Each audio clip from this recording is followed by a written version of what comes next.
మహాభారతంలో కర్ణుడి యొక్క దుష్టత్వాన్ని గురించి ఈ 2 రోజుల నుంచి చెప్పుకున్నాం. ఇప్పుడు కర్ణుడి యొక్క వాచాలత్వాన్ని గురించి చెప్పుకోబోతున్నాం. కర్ణుడి యొక్క వాచాలత్వం ఎలాంటిదో, మహాభారత గ్రంథం ఏం చెబుతున్నదో ఇప్పుడు మనం పరిశీలన చేస్తున్నాం. కుమారాస్త్ర విద్య ప్రదర్శన సందర్భంగా కర్ణుడు పలికినటువంటి అనుచితమైనటువంటి పలుకులు ఏమిటో మనం ఇప్పుడు మొట్టమొదటి తెలుసుకుందాం. కురుకుమారుల యొక్క అస్త్ర విద్యాభ్యాసం పూర్తయిపోయింది. ఎప్పుడైతే అలా పూర్తయిపోయిందో ద్రోణాచార్యుడు ధృతరాష్ట్రుడి దగ్గరికి వెళ్ళి, ఓ మహారాజా, నీ బిడ్డలందరూ కూడా అస్త్రశస్త్ర విద్యల్లో ఆరితేరారు, అన్ని విద్యల్లో కూడా నిష్ణాతులయ్యారు. మీరు కనుక అనుమతిస్తే కుమారుల యొక్క అస్త్ర విద్యా ప్రదర్శనకి నేను ఏర్పాట్లు చేస్తాను అన్నాడు ద్రోణాచార్యుడు. అప్పుడు ధృతరాష్ట్రుడు ఎంతో సంతోషించి అందుకు అనుమతిని ప్రసాదించాడు. ఇక కుమారాస్త్ర విద్యా ప్రదర్శనకి రంగమండపాన్ని సిద్ధం చేశారు. అన్ని ఏర్పాట్లు పూర్తయిపోయినాయి. పౌరులందరూ ఉత్సుకతతో దీన్ని తిలకించాలని వచ్చారు. అలాగనే అంతఃపుర స్త్రీలకి ప్రత్యేకమైనటువంటి ఏర్పాట్లు చేయబడ్డాయి. ఇక అనేక మంది సామంతులు, దండనాయకులు, రాజ్యంలో ఉన్నటువంటి అధికారులు అందరూ కూడా వచ్చి వాళ్ళ వాళ్ళ స్థానాల్లో ఆసీనులై ఉన్నారు. ఇక విద్యా ప్రదర్శన ప్రారంభం కాబోతా ఉన్నది. ధర్మరాజు బల్యాన్ని విసరటంలో నైపుణ్యాన్ని ప్రదర్శించి చూపించాడు. ఇక భీమ దుర్యోధనులిద్దరు కూడా గదాచాలనంలో నైపుణ్యం సంపాదించారు కనుక వాళ్ళిద్దరు కూడా గదా యుద్ధాన్ని చేశారు. ఇద్దరు కూడా చక్కని నైపుణ్యాన్ని ప్రదర్శించడం జరిగింది. ఆ తర్వాత అర్జునుడు వివిధమైనటువంటి దివ్యాస్త్రాలని ప్రయోగించాడు, సభికుల్ని ఆశ్చర్యచకితుల్ని చేశాడు. అప్పుడు ప్రవేశించాడు కర్ణుడు. ఆ రంగమండపం యొక్క ద్వారం దగ్గర భుజాస్ఫాలనం చేశాడు. అందరూ అటు తిరిగి చూచారు. కర్ణుడు లోనికి ప్రవేశించాడు. ఇప్పుడు ఈ కర్ణుడు ఎక్కడి నుంచి వస్తున్నాడు అని అంటే, పరశురాముడి దగ్గర ధనుర్విద్యను నేర్చుకొని సకల అస్త్రాలు సంపాదించి బ్రహ్మాస్త్రాన్ని కూడా సంపాదించి అనేకమైనటువంటి శాపాలని పొంది ఇప్పుడు కర్ణుడు ఇక్కడికి వచ్చాడు. ఆయన వచ్చేటప్పటికల్లా ఇక్కడ కుమారాస్త్ర విద్యా ప్రదర్శన జరుగుతుంది. అందుకే రంగభూమిలో ప్రవేశించాడు. అలా ప్రవేశించి కృపద్రోణాలకి ఇద్దరికి నమస్కారం చేశాడు. ఈ కృపద్రోణులు ఇద్దరు కూడా ఆ కర్ణుడికి గురువులే. అయితే ఇప్పుడు చేసినటువంటి నమస్కారం కాస్త తిరస్కార భావంతో ఉంది, కానీ గురువుకి శిష్యుడు చేసినట్లుగా ఉండాల. ఆ తర్వాత రంగభూమిలోకి ప్రవేశించినటువంటి కర్ణుడు, ఓ అర్జున, నేను నువ్వు చూపినటువంటి విద్యల కన్నా అధికంగా నేను చూపగలను. నీ పరాక్రమానికి నువ్వేం గర్వించాల్సినటువంటి పని లేదు అన్నాడు. ఇది మొట్టమొదటి మాట. కర్ణుడు ఆ రంగమండపంలో ప్రవేశించిన తర్వాత మాట్లాడిన మొదటి మాట. మనం చాలా జాగ్రత్తగా ఇక్కడ పరిశీలన చేస్తే అసలు కర్ణుడు ఇట్లా లోపలికి ప్రవేశించడం ఉచితమైనటువంటిదా, అది తగినటువంటి పనేనా? ఎందుకనంటే ఇది కురుకుమారుల కోసం ఏర్పాటు చేయబడ్డటువంటి విద్యా ప్రదర్శన. మరి ద్రోణాచార్యుడు తన యొక్క శిష్యుల్ని పరీక్షించడానికి ఏర్పాటు చేసిన ప్రదర్శన కదా. మరి నేను కూడా ఒకప్పుడు ఆ ద్రోణాచార్యుడి యొక్క శిష్యున్నే కదా, అందుకని పాల్గొనేటువంటి అధికారం నాకు కూడా ఉంది అని కర్ణుడు భావించాడని అనుకుందాం. అందుకే ఆయన కూడా లోపలికి వచ్చాడని అనుకుందాం.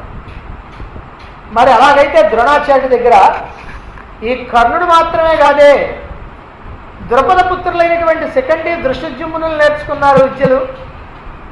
సకల దేశాధీశులైనటువంటి రాజపుత్రులు నేర్చుకున్నారు. యదు వృష్టి భోజ అంధకులకు సంబంధించినటువంటి అనేక మంది రాజకుమారులు ఈ ద్రోణాచార్యుడి దగ్గర విద్యలు నేర్చుకున్నారు. మరి వాళ్ళందరూ లేరే ఇక్కడ కేవలం ధృతరాష్ట్రుని యొక్క పుత్రులు 100 మంది, పాండవుల యొక్క పుత్రులు 5గురు. ఈ 105 మంది మాత్రమే ఇక్కడ ఉన్నారు. వాళ్ళ కోసమే ఈ కుమారాస్త్ర విద్యా ప్రదర్శన ఏర్పాటు చేయబడింది. మరి వారెవరైనా సరే ఇందులో పాల్గొనకుండా మరి కర్ణుడు ఎలా పాల్గొంటాడు? పోనీ ప్రత్యేకంగా కర్ణుడికి ఏమైనా ఆహ్వానం ఉందా?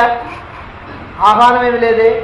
మరి ఎందుకు ప్రవేశించాడు అంటే బల ప్రదర్శన చేయాలనే, నేను గొప్ప వీరుణ్ణి నిరూపించుకోవాలనే, లేకపోతే చిన్నప్పటి నుంచి అర్జునుడితో స్పర్ధ ఉంది కాబట్టి అర్జునుడి కన్నా నేనే మించినటువంటి వాడిని, అతడికి తెలిసినటువంటి అస్త్రశస్త్ర విద్యలన్నీ కూడా నాకు తెలుసు అని రుజువు చేసుకోవటానికే, నేను నీకన్నా అధికంగా విద్యలను చూపించగలను అంటున్నాడు కర్ణుడు ఇక్కడ అర్జునుడితో. అతడు అర్జునుడితోటే మాట్లాడింది. అంటే కేవలం అర్జునుడి మీద ద్వేషంతో నేను నీకన్నా ఎక్కువగా విద్యలు చూపించగలను అడుగుతున్నాడు, చెప్తున్నాడు. ఎవరు అడిగారు కర్ణుడిని? నువ్వేమయ్యా ఎక్కువగా చూపించగలవా అర్జునుడి కంటే, లేదా చూపించలేవా అని ఎవరిని అడిగారా? నీ పరాక్రమానికి గర్వించకో అని అంటున్నాడు అర్జునుడిని. పిలవకుండానే ఇతరుల యొక్క వ్యవహారాల్లో తలదొచ్చి నేను గొప్ప వీరుణ్ణి అని పలికేటువంటి నీదా గర్వం, అర్జునుడిదా? అర్జునుడు ఏమైనా మాట్లాడా? ఇదే వాచాలత్వం అంటే. ఇంకా ఏమంటున్నాడు? రంగోయం సర్వసామాన్యం కిమత్ర తవ ఫాల్గుణ. ఫాల్గుణ అంటే ఫల్గుణుడు అంటే అర్జునుడు. ఓ అర్జున, అయం రంగ సర్వసామాన్య, ఈ రంగమండపం ఉండే సర్వసామాన్యం, ఇది అందరికీ చెందింది. కిమత్ర తవ, అత్ర కిం తవ, ఇందులో నీదేముంది? ఇది అందరికీ చెందింది, ఇందులో నీదేమి లేదు. వీర్య శ్రేష్ఠాశ్చ రాజానో, ఎవరైతే బాగా బలవంతులై ఉంటారో వాళ్ళే రాజులు. బలం ధర్మం అనువర్తతే, ఈ బలాన్నే ధర్మం అనుసరిస్తుంది. బలాన్ని ధర్మం అనుసరిస్తుందని అంటే అర్థం ఏంటంటే బలవంతుడు ఏది చేస్తే అది ధర్మం, బలహీనుడైనటువంటి వాడు ఏం చేసినా ధర్మం కాదు.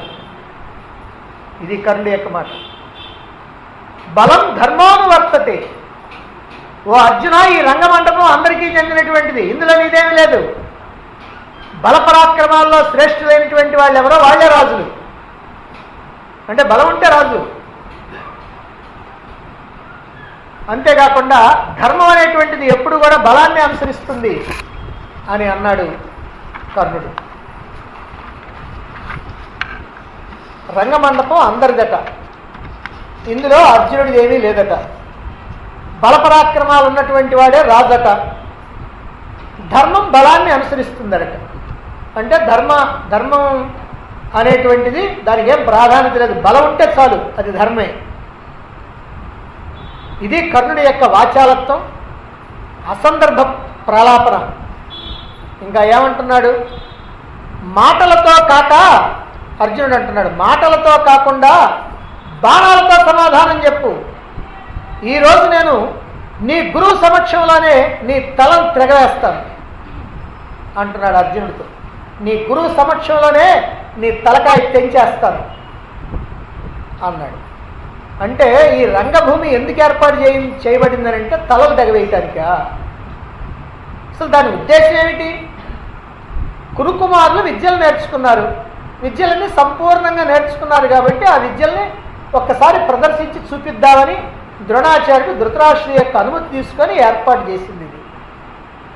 ఇందులో తలకాయలు తీయటానికి, ఒకరు చంపుకోవటానికి ఎక్కడ ఆస్కారం ఉంది? ఇదేమైనా యుద్ధభూమే?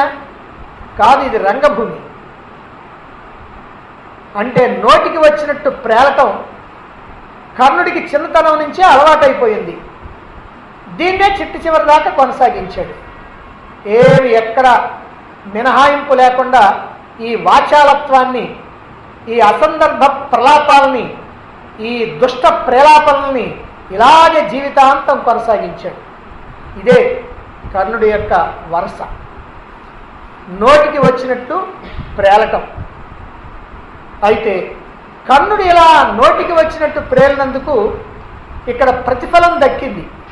అదేమిటంటే దుర్యోధనుడితో విడదీయరానటువంటి బంధం ఏర్పడ్డది. అంగరాజ్యం తనకి ఊరికినే వచ్చింది. ఈ ఫలితాన్ని మాత్రం పొందాడు కర్ణుడు. ఇప్పుడు కాకపోతే అర్జునుడిని పొడి చేస్తాను, నరికేస్తాను, తలకాయ తెగేస్తాను అని ప్రగల్భాలు పలికినటువంటి ఈ కర్ణుడు ఆ వెంటనే కొద్ది రోజులకి, నెలలు కూడా కాదు, కొద్ది రోజులకే గురుదక్షిణ సమర్పించడం కోసమని దుర్యోధనాదులతో కలిసి ద్రుపదుడి మీదకి దండెత్తాడు ఈ కర్ణుడు. అప్పుడు ద్రుపదుడు జరిగినటువంటి ఘోరమైనటువంటి యుద్ధంలో 28 నిశ్చితమైనటువంటి బాణాలని కర్ణుడి యొక్క అంగసంధుల్లో తాడనం చేస్తే యుద్ధభూమి నుంచి పారిపోయి వచ్చాడు ఈ కర్ణుడు. ఆ తర్వాత దుర్యోధనాదులు యుద్ధం చేశారు, కానీ ద్రుపదుని చేతిలో ఓడిపోయారు. ఓడిపోయి తిరిగి వచ్చేశారు. ఇప్పుడు అర్జునుడు భీముడి యొక్క సాయంతో ద్రుపదుని మీద దండెత్తి సేన మొత్తాన్ని కూడా చెల్లాచెదరు చేస్తుంటే భీమసేనుడు అర్జునుడు ద్రుపదుణ్ణి ఓడించి అతన్ని బంధించి తీసుకుని వచ్చి తన గురువు అయినటువంటి ద్రోణాచార్యుడి పాదాల మీద పడవేశాడు. అలా పడేసి గురుదక్షిణ సమర్పించాడు. ఇలా మాటి మాటికి ఓడిపోయి పారిపోతున్నా నేనే వీరాధి వీరుణ్ణి అని ప్రగల్భాలు పలికేటువంటి వాడు కర్ణుడు. ఒకవైపున అర్జునుడి చేత తన్నులు తిని వచ్చి నేను 5 పాండవుల్ని జయిస్తాను అని అంటుంటాడు. ముందు ఒక్కడి చేతిలోనే ఓడిపోయి వస్తాడు, అందరినీ నేనే జయిస్తాను అంటుంటాడు. అర్జునుడి చేతిలో ఓడిపోయినటువంటి వాళ్ళ చేతుల్లో ఓడిపోతాడు. నేను పాండవుల్ని నేనొక్కడనే జయిస్తాను, నీకేం భయం లేదు అని చెబుతూ ఉంటాడు దుర్యోధనుడికి. దుర్యోధనుని ఇట్లా నమ్మించడం కర్ణుడికి పరిపాటి అయిపోయింది. ఇక కుమారాస్త్ర విద్యా ప్రదర్శన సమయంలో కర్ణుని యొక్క వాచాలత్వం ఇదైతే, మరొక సంఘటనలో ఆ కర్ణుని యొక్క వాచాలత్వం ఏమిటో తెలుసుకుందాం. ద్రౌపదిని వివాహం చేసుకున్నారు పాండవులు. పాంచాల నగరంలో 1 సంవత్సరం పాటు అక్కడే ఉన్నారు. ఈ విషయం అంతా కూడా కౌరవులకి తెలిసిపోయింది. లక్క ఇంటిలో పాండవులు దగ్ధం కాలేదు, ఆ లక్క ఇంటి ముప్పు నుంచి తప్పించుకొని ఎలాగో పాంచాలాన్ని చేరి అక్కడ ద్రుపద మహారాజు కుమార్తె అయినటువంటి ద్రౌపదిని వివాహం ఆడారు పాండవులు 5. ఇప్పుడు ఆయన యొక్క ఆశ్రయంలోనే ఉన్నారు 1 సంవత్సరం నుంచి అనేటువంటి వార్త హస్తినాపురాన్ని చేరింది. ఇప్పుడు వాళ్ళ విషయంలో ఏమి చేయాలి అనేటువంటి మీమాంస బయలుదేరింది. అందుకనే ధృతరాష్ట్రుడు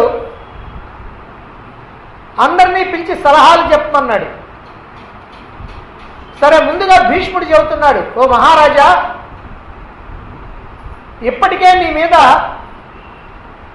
ఒక చెడ్డ పేరు ఒకటి ఉంది మన దేశం మొత్తం మీద. ప్రజలందరూ కూడా పదే అనుకుంటున్నారు, పాండవుల్ని పక్షపాత బుద్ధితో చూస్తున్నాడు మన మహారాజు ధృతరాష్ట్రుడు, వాళ్ళని ఎలాగైనా సంహరించాలనేటువంటి ఉద్దేశంతో అనేకమైనటువంటి మాయోపాయాలు పన్నుతున్నాడు కుమారుడితో కలిసి. ఇప్పుడు కుంతీదేవితో సహా పాండవుల 5 కూడా లక్క ఇంటిలో తగలబెట్టడం కోసం ఈ ముసలివాడు ప్లాన్ వేశాడు, ప్రణాళిక వేశాడు అని లోకంలో అందరూ చెప్పుకుంటూ ఉన్నారు. ఇప్పుడు ఆ అపప్రదను నువ్వు తొలగించుకోవాలి. అది తొలగించుకోవాలి అని అంటే నీవిప్పుడు పాండవుల్ని సగౌరవంగా పిలిపించి వాళ్ళకి అర్ధరాజ్యం ఇవ్వటమే మంచిది. ఎందుకనంటే ఈ రాజ్యం మీద హక్కు వాళ్ళకి ఉన్నది. ఎందుకనంటే వాళ్ళ తండ్రి పాండురాజు పట్టాభిషిక్తుడైనటువంటి మహారాజు గనక. అదిగాక అందరు కుమారుల్లో అగ్రజుడైనటువంటి వాడు, జ్యేష్ఠుడైనటువంటి వాడు ధర్మరాజు గనక వాళ్ళని రాజ్యం నుంచి వెళ్ళగొట్టడం అనేటువంటిది నీకు మంచిది కాదు. కనుక వాళ్ళని పిలిచి అర్ధరాజ్యం ఇస్తే ఇది చాలా శ్రేయస్కరంగా ఉంటుంది, ధర్మంగా కూడా ఉంటుంది. ఈ లక్క ఇంట దహనం చేయాలనేటువంటి ప్రయత్నం ఏదైతే ఉందో ఆ ప్రయత్నం వల్ల నీకు వచ్చినటువంటి అపప్రద చెడ్డ పేరు ఇప్పుడు దీనితో తొలగిపోతుంది అన్నాడు. భీష్ముడి యొక్క మాటలన్నీ కూడా చాలా సమంజసంగా ఉన్నాయి.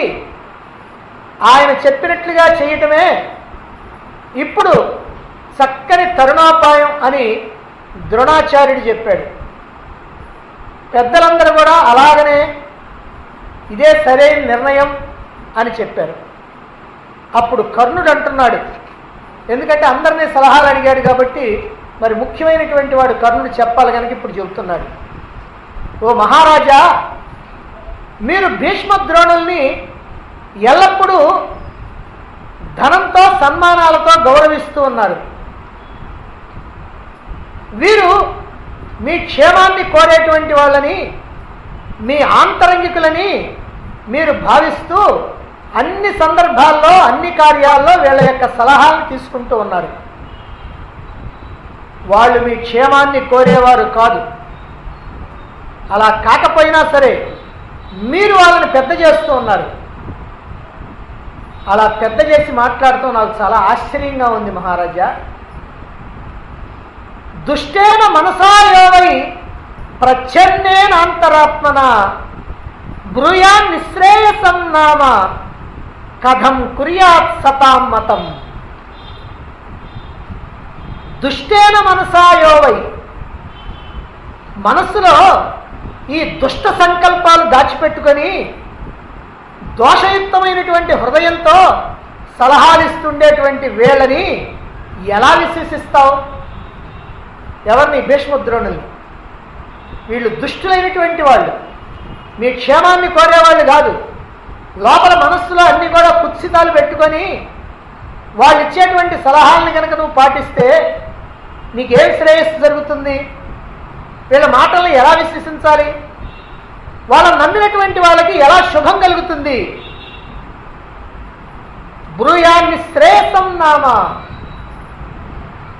ఎట్లా శ్రేయస్సు కలుగుద్ది, ఎట్లా శుభం కలుగుద్ది అన్నాడు కర్ణుడు. అంటే భీష్మద్రోణులు దుష్ట సంకల్పాలు కలిగినటువంటి వాళ్ళు. ఈ దుష్టమైనటువంటి సంకల్పాలను మనస్సులో దాచుకొని ఎప్పుడూ ధృతరాష్ట్రుడికి ఏవో ఈ హితోక్తులు పలుకుతూ ఉంటారు. వాళ్ళు చెప్పేటువంటి హితోక్తుల్ని కనుక వింటే శుభం ఎట్లా జరుగుద్ది, నీకు మంచి ఎట్లా జరుగుద్ది అని అంటున్నాడు కర్ణుడు. కనుక ఆ దుష్టులు చెప్పేటువంటి మాటలు లేకుండా ఈ సత్పురుషుడైనటువంటి కర్ణుడు చెప్పేటువంటి మాటలు గనక వింటే, ఇతని యొక్క సలహాలు గనక వింటే శుభం జరుగుతుందట.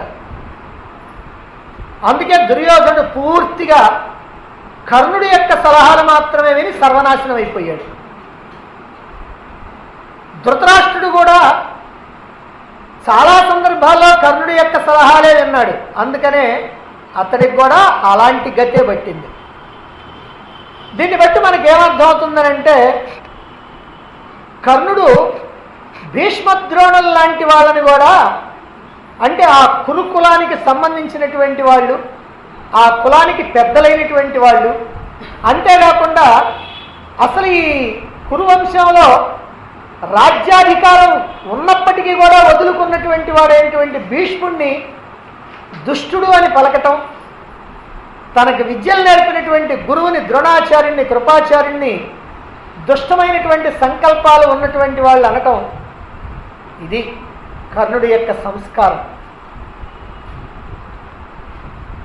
మరి భీష్మద్రోణుల్ని, విదురుణ్ణి, వీళ్ళందరినీ కూడా దుష్టులని చెప్పేటువంటి ఈ కర్ణుడు ఎంత వాచాలుడో, దుర్యోధనుణ్ణి ఎలా నాశనం వైపుకి దారి తీయించాడో మనకి మహాభారతం చక్కగా అన్ని సందర్భాల్లో కూడా తెలియజేస్తుంది. ఇక కర్ణుడి యొక్క వాచాలత్వం ద్యూత సభలో చాలా బాగా మనకి తెలుస్తుంది. ఎందుకనంటే ప్రత్యేకంగా ద్యూత సభలో కర్ణుడి యొక్క వాచాలత్వాన్ని ఇంతకు ముందే ద్రౌపదీదేవి యొక్క ధర్మనిష్టని గురించి చెప్పుకున్నాం.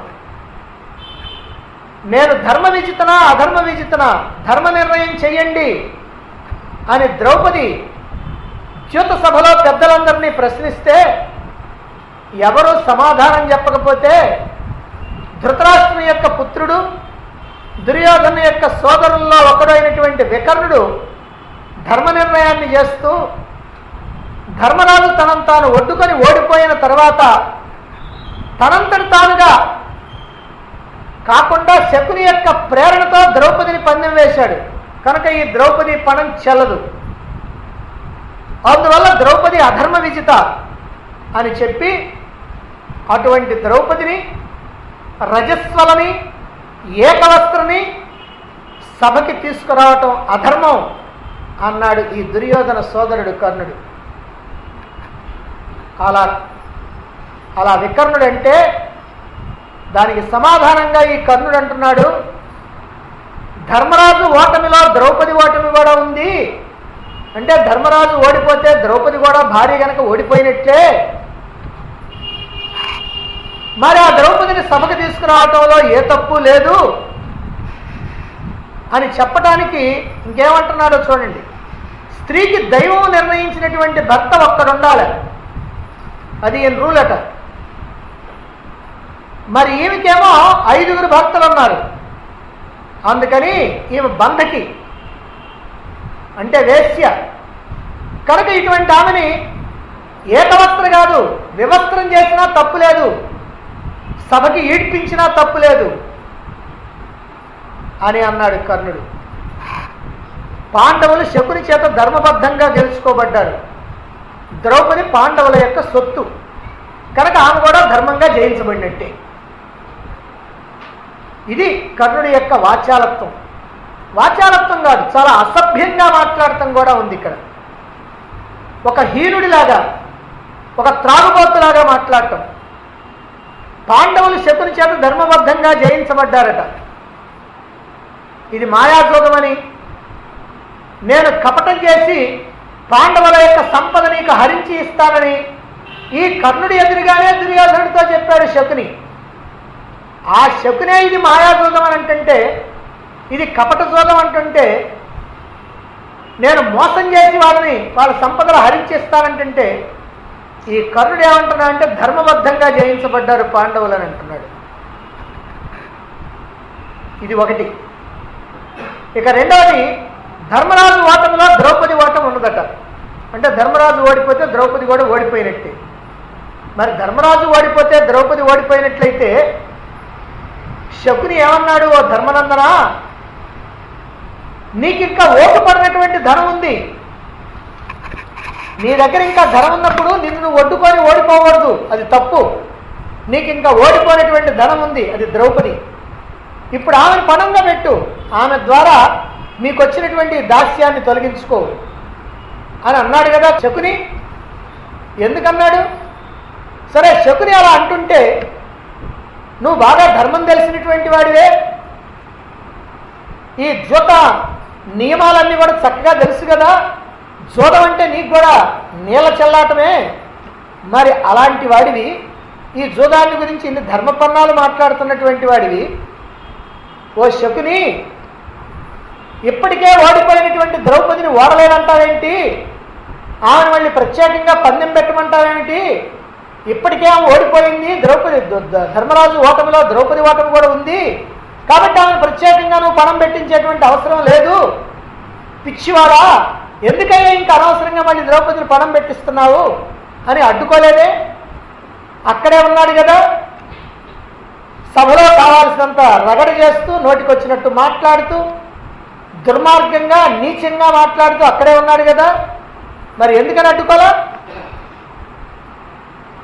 ఇక అన్నిటికన్నా ముఖ్యమైనటువంటి మూడో విషయం ఏమిటంటే సభ్యత, సంస్కారం వదిలిపెట్టి వదిలినటువంటి వాచాలత్వం, నోటికి వచ్చినట్టు ప్రేలకం, అదేమిటంటే ద్రౌపదికి 5 భర్తలు ఉన్నారు, స్త్రీకి దైవ విహితుడైనటువంటి భర్త ఒక్కడే ఉండాలి, అందువల్ల ఈమె బంధకి ఇట్టి దాన్ని వివస్త్రం చేసి సభకు తీసుకొచ్చినా తప్పులేదు. ద్రౌపదికి 5 భర్తలు అనేటువంటిది దైవ నిర్ణయమా లేకపోతే మనుష్య నిర్ణయమా? అసలు దైవ నిర్ణయం అంటే ఏమిటి? వివాహపూర్వకంగా స్త్రీ పురుషుడు ఇద్దరు కనుక భార్యాభర్తలు అయితే దైవ నిర్ణయం అని ఒప్పుకుంటున్నారు. మరైతే ద్రౌపదికి పాండవులు 5 వివాహపూర్వకంగా భర్తలయ్యారా, వివాహం లేకుండా అయ్యారా? ఒక్కొక్క రోజు ఒక్కొక్కరు చొప్పున ద్రౌపది వివాహం ఆడిందని చక్కగా తెలియజేయబడింది. అది కూడా ద్రుపదుడు దృష్టజుమ్నుడు వాళ్ళ యొక్క సారథ్యంలో, అంతేకాకుండా మహాత్ముడైనటువంటి ధౌమ్యుడి యొక్క సారథ్యంలో జరిగింది ఈ వివాహం. మరి ఇలా వివాహం జరుగుతుంటే దీన్ని దైవ నిర్ణయం కాదని ఎలా అనగలుగుతారు ఎవరైనా? ఇక ద్రౌపది పూర్వజన్మలో ఋషికన్యగా ఉంది. ఆ ఋషికన్యగా ఉన్నప్పుడు పరమేశ్వరుడే ప్రత్యక్షమై నీకు 5 భర్తలు అవుతారు అని చెప్పాడు. దేహాంతరమునందు అంటే మరొక దేహాన్ని ధరించినప్పుడు నీకు అవుతారని చెప్పాడు. మరి సాక్షాత్తు పరమేశ్వరుడు చెప్పినటువంటిది ఆ దైవం యొక్క మాట కాదా? ఇక బంధకి అన్నాడు. శాస్త్రంలో బంధకి అంటే అర్థం ఏమిటంటే వివాహమాడి ఒక భర్తని పొందిన తర్వాత ఆ భర్తతో కాకుండా 4 పరపురుషులతో గనక కలిస్తే ఆ స్త్రీని బంధకి అంటారు, వేశ్య అని అంటారు. ఇది శాస్త్రంలో చెప్పబడినటువంటి మాట. మరి పాండవులు పరపురుషులా భర్తలా? నోటికి వచ్చినట్టు ప్రేలటమేనా? ఈనాడు ఏ ద్రౌపదిని బంధకి అని అంటున్నాడో, ఏ ద్రౌపదిని నీచాతి నీచంగా చిత్రిస్తూ ఉన్నాడో, ఆ ద్రౌపది అర్ధాంగిగా ధర్మరాజు రాజసూయాగం చేస్తే దానికి భీష్మ, విదుర, ధృతరాష్ట్రులు, ద్రోణ, కృప, అశ్వత్థామలు, బాహిలిక, సోమదత్త, భూరిశ్రవులు, శల్య, శకుని, సైంధ, దుర్యోధన, దుశ్శాసన, వికర్ణులతో పాటుగా వెళ్ళి చక్కగా వాళ్ళు చేసినటువంటి మర్యాదలన్నింటినీ పొంది సకల సత్కారాలు పొంది వచ్చినటువంటి వాడే కదా ఈ కర్ణుడు. ఆనాడు ద్రౌపదీదేవి కులకాంతయా, ఈనాడు కులటయా, బంధకయా? అది నోరా లేకపోతే ఇంకేమన్నానా? పూజ్యురాలైనటువంటి పరమ పతివ్రత శిరోమణి బంధకి అనటమే మహాపాపం అయితే ఇక ఆమెను వివస్త్రం చేస్తా తీసుకొచ్చినా తప్పులేదు అని అంటున్నాడు ఈ కర్ణుడు. అసలు ఏమైనా మానవత్వం అనేటువంటిది కొద్దిగా నన్నా ఉందా? మానవత్వం లేదు, దానవత్వం లేదు, రాక్షసత్వం లేదు, ఉన్నదంతా పైశాచికత్వం ఉంది.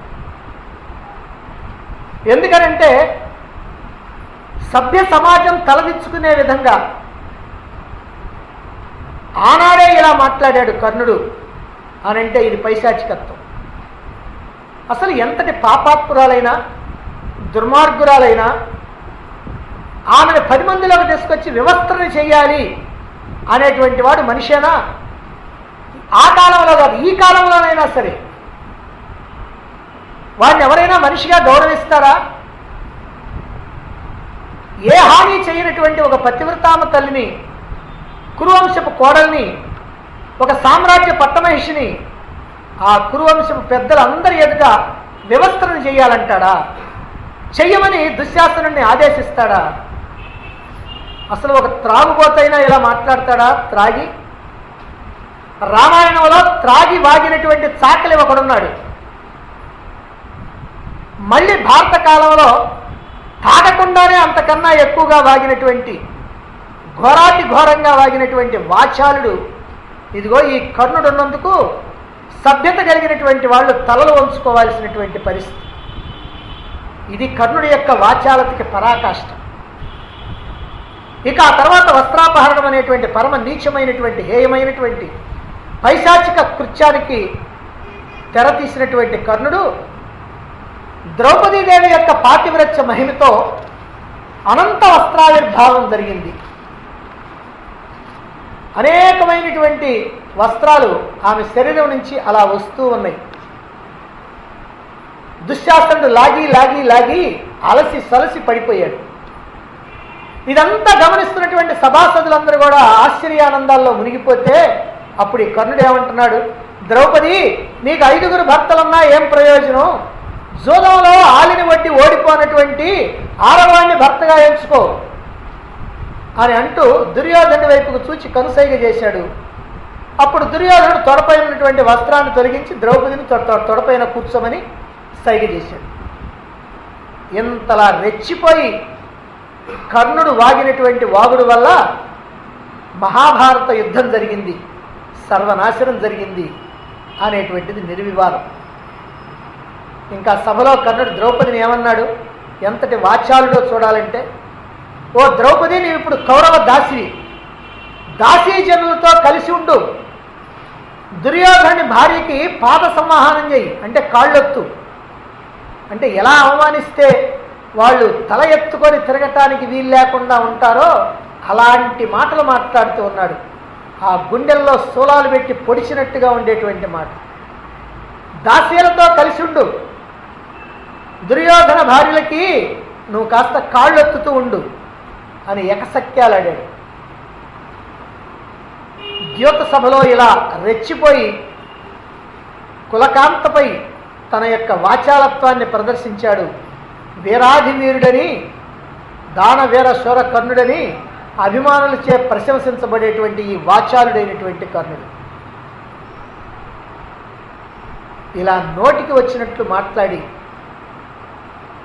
తన యొక్క ఆ నోటి కండూతిని, కండూతి అంటే దురద, ఆ నోటి దురదను తీర్చుకున్నటువంటి వాడు ఈ కర్ణుడు.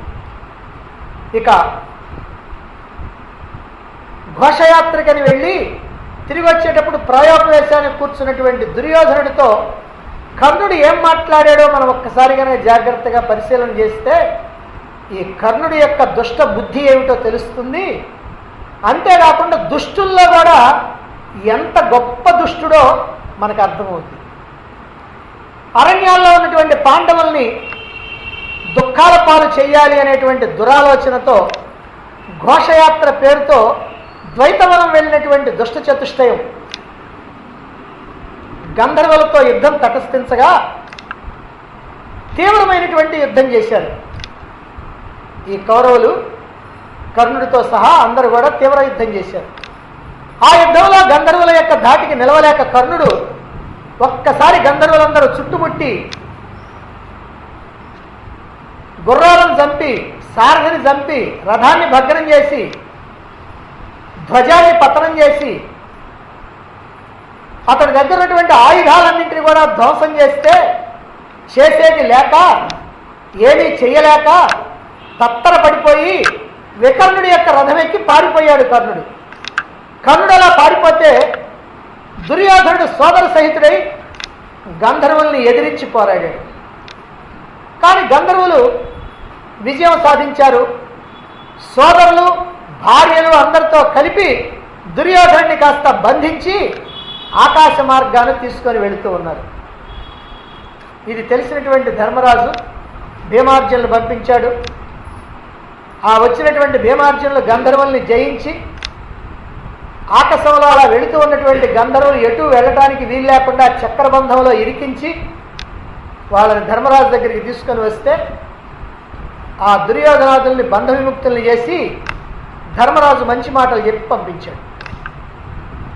అలా ధర్మరాజు యొక్క దయాదాక్షిణ్యాలతో బంధ విముక్తుడైనటువంటి దురభిమాని దుర్యోధనుడు హస్తినాపురికి బయలుదేరాడు.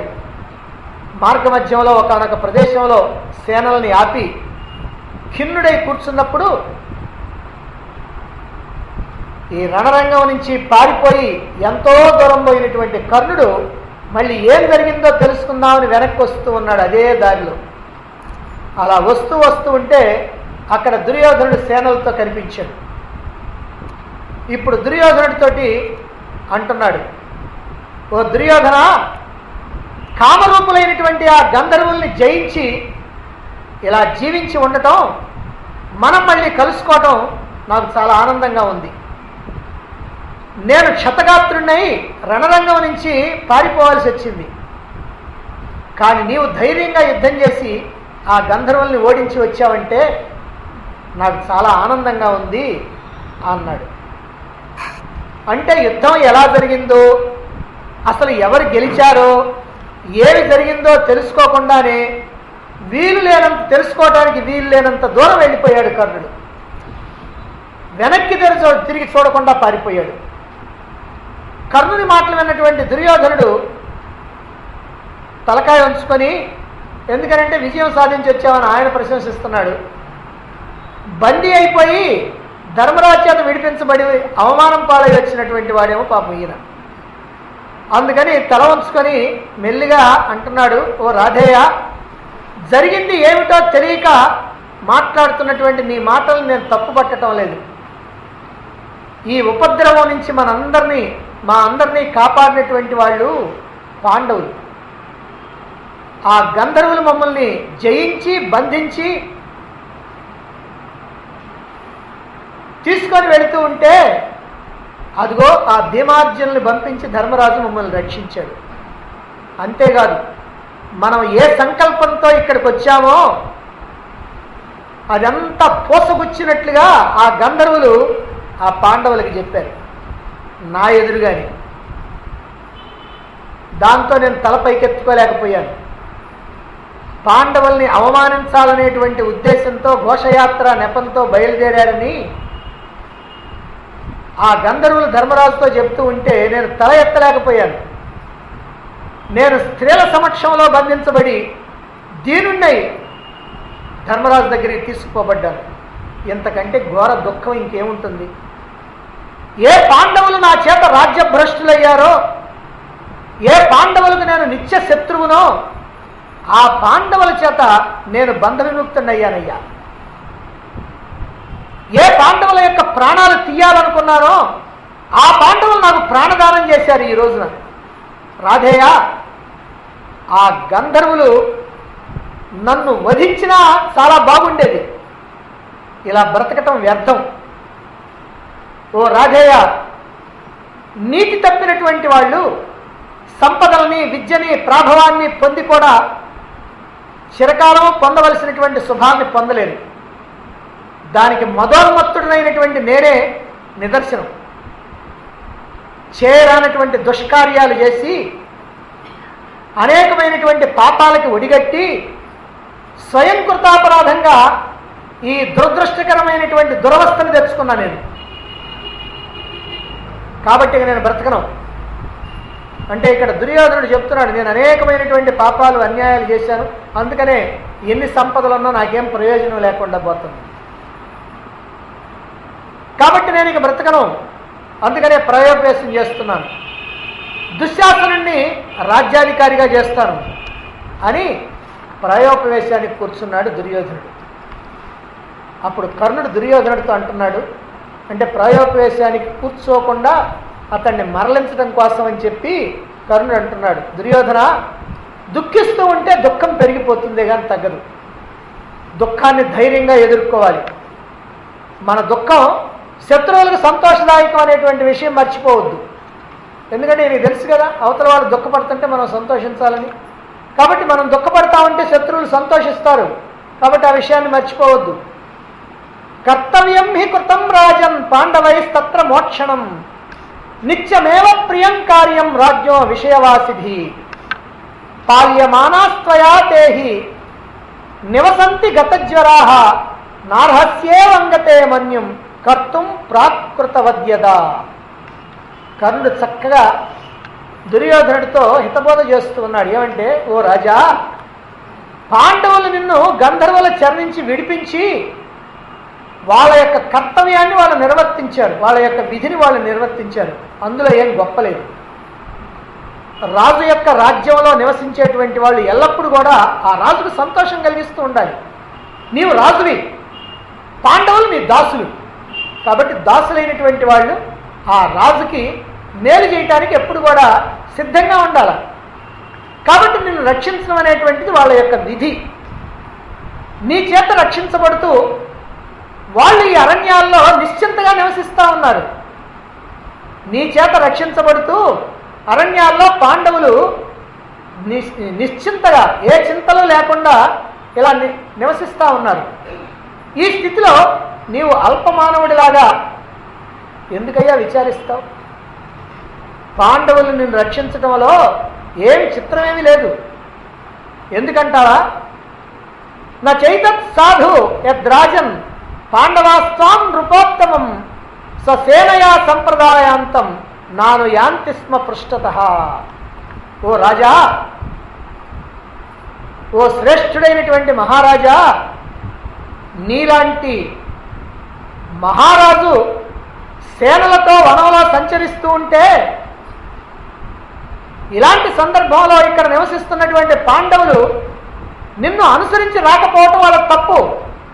నువ్వు ఎప్పుడైతే అడవుల్లో అడుగు పెట్టావో వెంటనే పాండవులు చేతులు కట్టుకొని నీ దగ్గరికి వచ్చి నిలబడాలి. అలా నిలబడలేదు కాబట్టి వాళ్ళ తప్పు. వాళ్ళని ఇప్పుడు శిక్షించాలా? నీకు సహాయపడకపోతే వాళ్ళ తప్పు అవుతుంది. అందుకని సహాయపడ్డారు. వారు ఎప్పుడో పూర్వమే నీకు దాసులయ్యారు కనుక నీకు సహాయపడటం వాళ్ళ విధి. ఇది కర్ణుడి యొక్క మాటలు. ఇలా చెప్పి, నీవు మరణిస్తే నేను కూడా నీతో పాటుగానే మరణిస్తాను అన్నాడు కర్ణుడు. అయినా దుర్యోధనుడు తన యొక్క మరణ సంకల్పాన్ని విడిచిపెట్టలా. అంటే కర్ణుడు ఈ మాటలు చెప్పినా ఆయన ఏం పట్టించుకోవాలి. ఎందుకంటే చెప్పినటువంటి మాటలన్నీ కూడా అబద్ధాలతో కూడుకొని ఉన్నటువంటివి కనుక దుర్యోధనుడికి ఏమీ ఆనందం కలగల. ఎందుకంటే దుర్యోధనుడు కూడా క్షత్రియ వంశంలో జన్మించినటువంటి వాడు. అందుకనే ఎన్ని పాపాలు చేసినా మనం పాపాలు చేశామని ఒప్పుకుంటున్నాడు. నేను చేస్తానంటున్నాడు. నేను వాళ్ళని చూసి సహించలేనంటున్నాడు. కాబట్టి ఇవన్నీ కూడా అతను స్వయంగా చెప్తూ ఉన్నాడు. అంతే తప్ప పైకి ఒక మాట కింద మాట చెప్తూ వాళ్ళ. మరి ఇక్కడ కర్ణుడు మాట్లాడినటువంటి మాటల్లో ఏదైనా నిజం ఉందేమో ఇప్పుడు చూద్దాం. మొదటి విషయం ఏమిటంటే, పాండవులు దుర్యోధనుడికి ఎప్పుడో దాసులైపోయారట. అందువల్ల దుర్యోధనుడిని విడిపించడం వాళ్ళ యొక్క కర్తవ్యం. పాండవులు ఎప్పుడు దాసులయ్యారు? మొదటిసారి మొట్టమొదటి జూదంలో రాజ్యంతో సహా సర్వసంపదలు పోగొట్టుకొని అప్పుడు తమ్ముళ్ళని తనని వడ్డుకొని అప్పుడు కౌరవులకి దాసులయ్యారు పాండవులు. ఆ తర్వాత ద్రౌపది వస్త్రాపహరణం, అనంత వస్త్రావిర్భావం, ఆ తర్వాత ఉత్పాతాలకు భయపడినటువంటి ధృతరాష్ట్రుడు పాండవుల్ని దాస్యముక్తులు చేయటం, ద్రౌపదికి 2 కోరికల ద్వారా వాళ్ళని దాస్య విముక్తులు చేయటం, ఆ తర్వాత వాళ్ళ రాజ్యాన్ని కూడా వాళ్ళకి ఇచ్చి పంపించడం జరిగింది. ఇంకెక్కడ దాసులు? పాండవులు కౌరవులకి. కనుక పాండవులు కౌరవులకి దాసులు అనేటువంటి మాట మదోన్మత్తుడై చేసేటువంటి అసందర్భ ప్రలాపమే కానీ నిజం కాదు. అంటే అది ఒక పచ్చి అబద్ధం అన్నమాట. కేవలం ఇక్కడ పాండవులు ఎందుకు రక్షించారు అని అంటే, వాళ్ళు దాసులు కనుక రక్షించలా, కేవలం ఉపకార బుద్ధితో రక్షించారు. వాళ్ళు కూడా తమ వంశీకులే గనక, తమ యొక్క అనుజులే గనక అందుకోసం రక్షించడం జరిగింది. ఇక రెండో విషయం, వారు నీ చేత రక్షింపబడుతూ ఈ అడవుల్లో నిశ్చింతగా ఉన్నారు అట. అంటే పాండవుల్ని అరణ్యాలకు పంపినటువంటి దుర్యోధనుడు అరణ్యాల్లో పాండవులు చాలా బాగా ఉంటున్నారా లేదా, వాళ్ళకి ఏమైనా లోపాలు ఏమైనా జరుగుతున్నాయా అని ఎప్పుడు కనుక్కుంటూ వాళ్ళని ఎల్లప్పుడూ రక్షిస్తూ ఉన్నాడట చెబుతున్నాడు ఈ కర్ణుడు. ఏమి రక్షణిస్తున్నాడు దుర్యోధనుడు? పాండవులు అశక్తులై ఏమి రక్షణ కోరారు ఈ దుర్యోధనుడిని?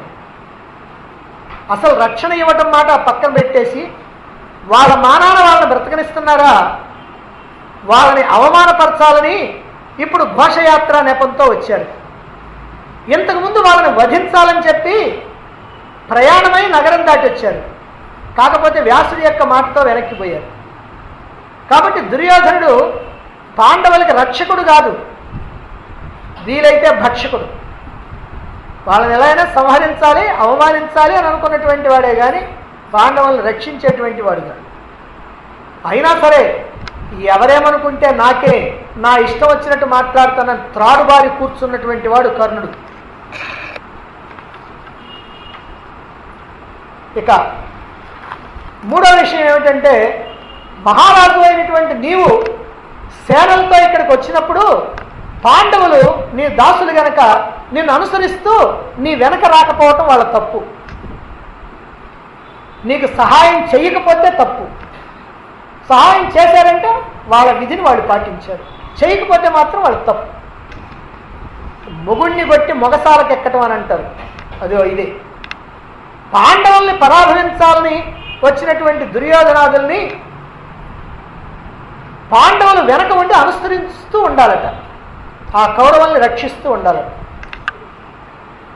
అయ్యా మేము మా సేనలతో మీరు ఉన్న చోటికి వస్తున్నాం అని దుర్యోధనుడు కానీ ఈ కర్ణుడు కానీ ఏమైనా కబురు చేశారా పాండవులకి? కనీసం వచ్చిన తర్వాత అయినా చెప్పారా? ఏం చెప్తారు పాపం? ఎందుకు వస్తున్నారు? కష్టాల్లో ఉన్నటువంటి పాండవుల్ని సుఖాల్లో ఉన్నటువంటి కౌరవులు చూచి వాళ్ళని ఎగతాళి చేయాలట. ఆ సమయంలో పాండవులు తమ యొక్క దురదృష్టానికి తమను తామే నిందించుకోవాలట. నారచీరలు కట్టినటువంటి అర్జునుడు కానీ ద్రౌపది కానీ ఈ కౌరవుల యొక్క వైభవాన్ని చూచి అయ్యో మన కర్మ ఇట్టయిపోయిందని ఏడవాలట. అందుకోసం వచ్చారు.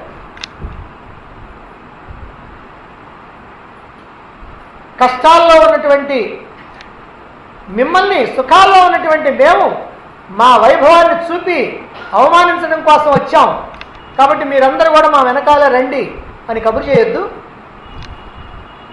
ఇది కర్ణుని యొక్క నైజం, వాచాలత్వం, అసందర్భ ప్రలాపం, అబద్ధాలతో జీవించడం. కర్ణుడి యొక్క మాటల్లో ఏమాత్రం కూడా సమంజసత్వం లేకపోవటం వల్ల దుర్యోధనుడు ఆ కర్ణుడి మాటలను అస్సలు పట్టించుకోలే. అయితే ఇక్కడ మరొక ముఖ్యమైనటువంటి విశేషం ఏమిటనంటే ఈ వనపర్వం 251వ అధ్యాయంలో 2 నుంచి 9 శ్లోకాల వరకు ఈ కర్ణుడు మాట్లాడిన తర్వాత ఈ 8 శ్లోకాల్లో శకుని మాట్లాడాడు. అంటే ఎలాగైనా సరే దుర్యోధనుడిని ఆ ప్రయోగవేశం నుంచి విరమింపజేయడానికి కర్ణుడు మాట్లాడినటువంటి మాటలు పట్టించుకోలేదు కాబట్టి దుర్యోధనుడు, అందుకని శకుని ఇప్పుడు మాట్లాడాడు. ఏం మాట్లాడాడో చూడండి. శకుని కూడా దుష్టచతుష్టయంలో వాడే. అయితే ఏం మాట్లాడాడు? ఓ దుర్యోధన, నా చేత హరించబడి నీకు అర్పించబడినటువంటి గొప్పదైనటువంటి ఈ పాండవ సంపదని నీ మూర్ఖత్వంతో విడిచిపెట్టేస్తావా? నా చేత మోసం చేసి సంపాదించబడినటువంటి పాండవ సంపదని నువ్వు హాయిగా అనుభవించకుండా ఈ ప్రయోగవేశం చేసి ఈ మొత్తాన్ని వ్యర్థం చేస్తావా? పాండవులను రక్షిస్తే ఇంత దుఃఖపడుతున్నావే, వాళ్ళు అసలు అనాదరిస్తే, వాళ్ళు రక్షించకపోతే నీ గతి ఏమయ్యేది? నీవిలా శోకించి పాండవులు చేసినటువంటి మేలుని భగ్నం చేయొద్దు. వాళ్ళు నిన్ను రక్షించినందుకు సంతోషించి వాళ్ళని ఆదరించాలి. ఇప్పుడు నువ్వేం చేయాలనంటే ఇలా విరుద్ధంగా ప్రవర్తించడం కాకుండా, ప్రాణత్యాగం చేయటం కాకుండా నీవు ఇప్పుడు పాండవుల్ని పిలిపించి వాళ్ళ పట్ల కృతజ్ఞతాభావం కలిగి ఉండి వాళ్ళ పైతృకమైనటువంటి రాజ్యం, వాళ్ళ పితృ దేవుని యొక్క అంటే తండ్రి యొక్క రాజ్యం ఏదైతే ఉందో ఆ రాజ్యాన్ని వాళ్ళకి ఇచ్చేసి ధర్మరాజుని సింహాసనం మీద నిలుపు. దీనివల్ల నీకు సుఖం కలుగుతుంది, నిన్నందరూ గొప్పగా ప్రశంసిస్తారు అన్నాడు శకుని. సామాన్యంగా ఎవరు కూడా దీన్ని నమ్మరు, శకుని ఇలా మాట్లాడతాడంటే. కానీ శకుని ఇది చెప్పింది. ఇక్కడ శకుని యొక్క మాటలు కనుక పరిశీలిస్తే ఎక్కడైనా ఒక అబద్ధం ఉందా? ఒక్క అబద్ధం కూడా లేదు.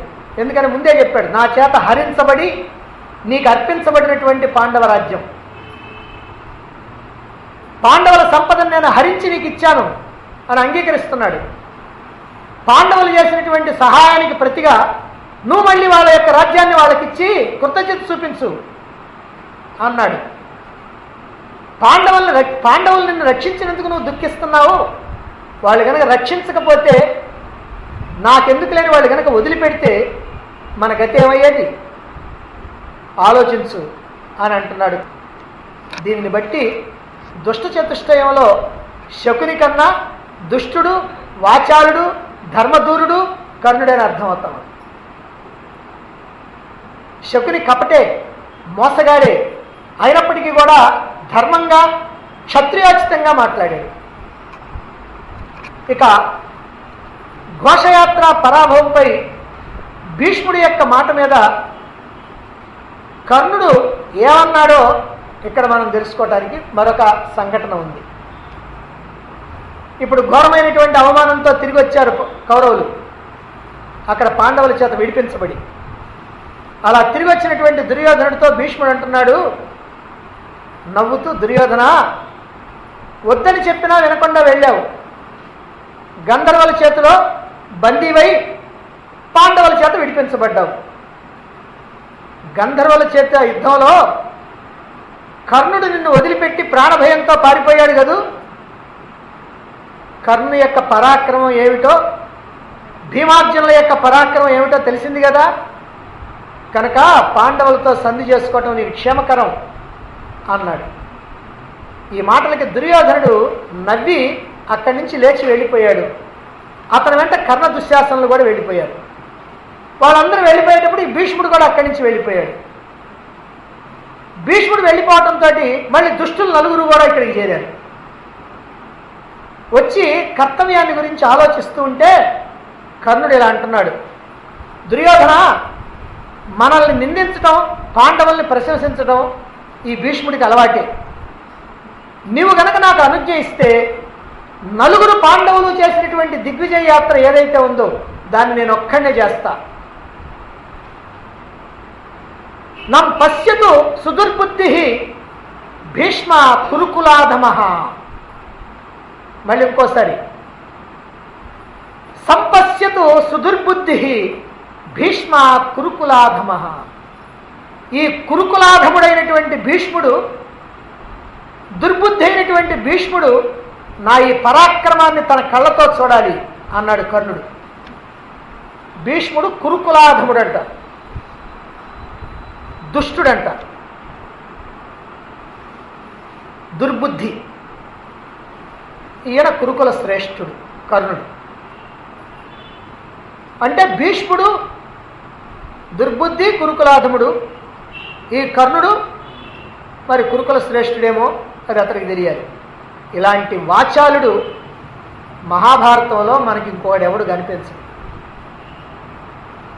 ఇది కర్ణుని యొక్క వాచాలత్వం. ఇక చాలామంది చెప్పేటువంటి మాట ఏమిటంటే, ఇతడు ఎన్ని అన్యాయాలు చేసినా, అక్రమాలు చేసినా అది దుర్యోధనుడిని సంతోషపరచడం కోసం, దుర్యోధనుడి మీద ప్రీతితో చేస్తున్నాడు. అతడు స్వామి భక్తిపరుడు, అంటే దుర్యోధనుడి కోసం తన ప్రాణాలైనా ఇచ్చేటువంటి వాడు కనుక గొప్ప స్వామి భక్తుడు అని అంటూ ఉంటారు.